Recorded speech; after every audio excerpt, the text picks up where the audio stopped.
down in the lower layers, things are establishing well. There's a lot of currants. Some of the beans are coming through. Tons of senna, amorpha, beans. So next year, the pokeweed came through nicely. There's baptisia down there. So there's a lot of good stuff coming in.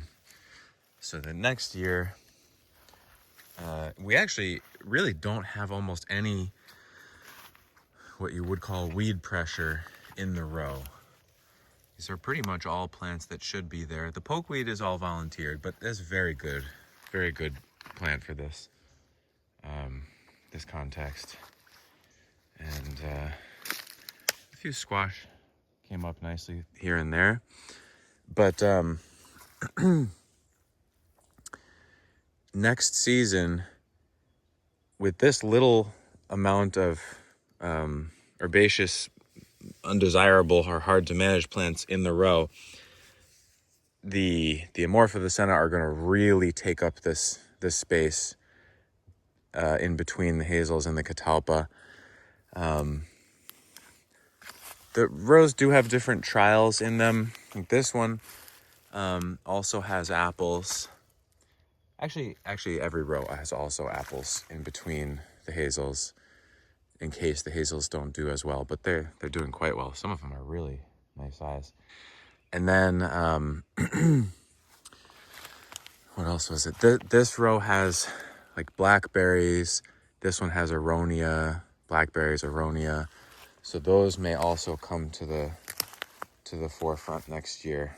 But it's totally covered. Everything is either mulched or with growing plants. The crops are growing well.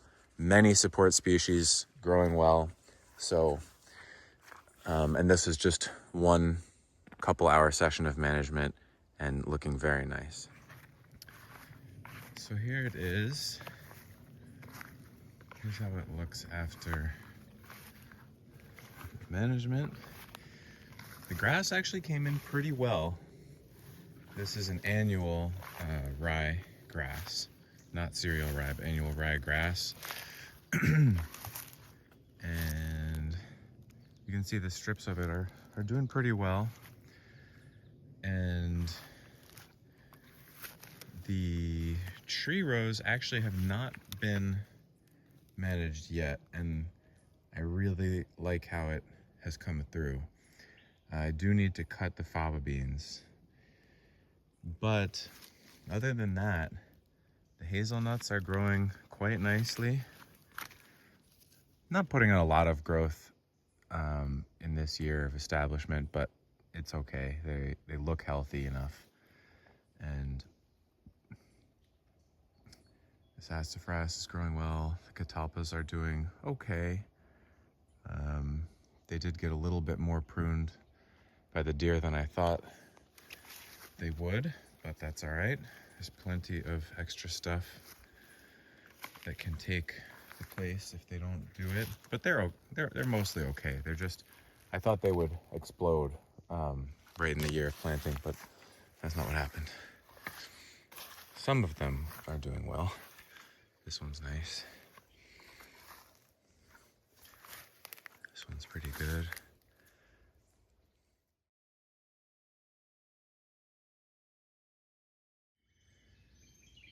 Interesting note, there are a lot of deer coming into this area. I just saw this buck the morning after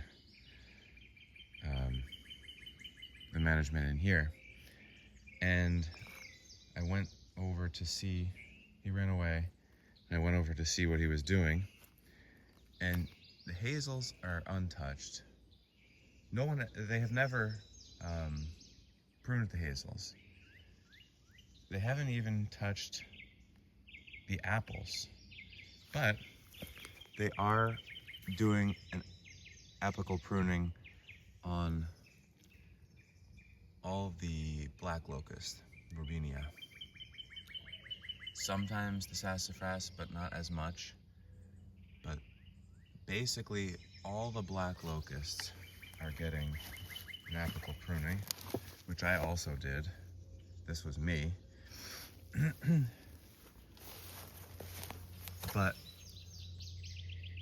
almost none of the plants that I've planted in the row have gotten much pruning from them. It's kind of amazing. There's an apple. There's another apple. And it's still early, of course. Anything can happen, especially over winter. But planting the high density really seems to change how the deer interact with the system.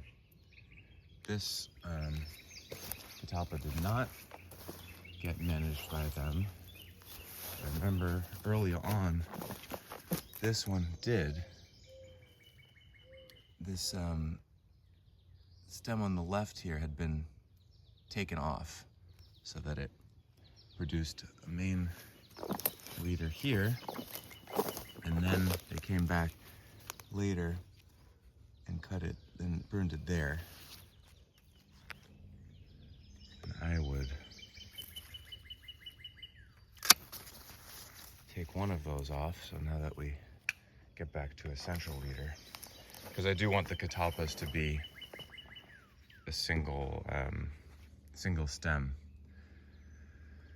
But it's amazing, just the idea that the way that the deer interact with the complex system that has plants at every height and every life cycle is completely different compared to how they would interact if I would have just planted only hazelnuts here and grass in between.